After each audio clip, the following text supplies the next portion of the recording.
Guys, pupuntahan natin ngayon yung napakalawak kong taniman ng pipino. Ipapakita ko sa inyo kung gaano kalapad yung taniman ng pipino ko. At marami na siyang bunga ngayon, guys.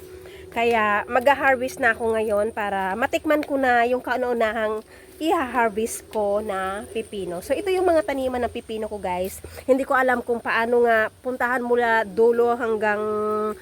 rito hanggang dulo kasi nga sobrang haba ng pipinuhan ko, mahirap nang puntahan. So hanggang dito lang talaga tayo muna. At mamaya na natin pupuntahan yung pinaka malayo na pipinuhan natin. So tingnan, ipapakita ko sa inyo, guys, kung gaano kalapad talaga yung pipinuhan ko. Yung taniman ng pipino ko, yung farm ng pipino ko, o di ba? So ito, guys, ito lang siya, ganito kalapad, guys. So ganito kalapad. Papakita ko sa inyo, ha.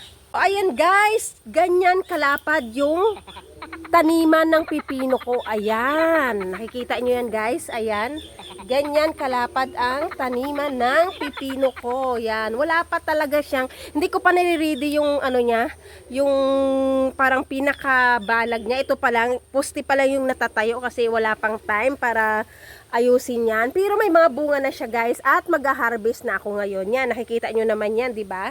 So, papakita ko sa inyo kung gaano kadami at ilan na yung mga ano na yan, ang bunga ng pipino ko. Ayan na. So, ito, guys, ang mga bunga ng tanim kong pipino. Ayan, o di ba? Maraming mga nakatago-tagong bunga. So ito yung ano, yan yung harvestin ko mamaya, yung nag-iisang malaki na yan. Tapos yan, may mga malalaki pa talaga, mga mura pa, hindi pa pwedeng harvestin kasi lalaki pa yan. So ito yung harvestin ko ngayon para makatikim tayo kasi medyo magulang na siya, guys. Kisa sa mabulok, harvestin ko na. Ayan, o di ba? Mahigit isang dangkal lang haba niya, tapos ang taba niya, guys.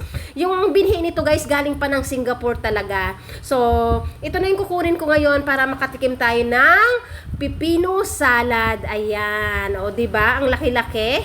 Ayan, makakatikim na tayo ng kauna-unahang harvest natin.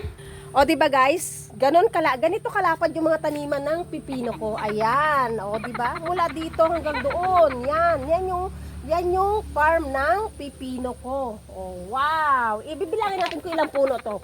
1, 2, ayan, 3, 4, 5, 6, 7, 8, 9, 10, 11, 12, 13, 15 pirasong puno itong farm ng pipino ko, guys. So, yan. Malapad-lapad yung kukuhanan ko ng pipino. O, di ba? So, hanggang dyan na lang, guys. Thank you for watching para sa pagtutur ng aking farm. Okay, bye-bye. Thank you for watching, guys. Bye!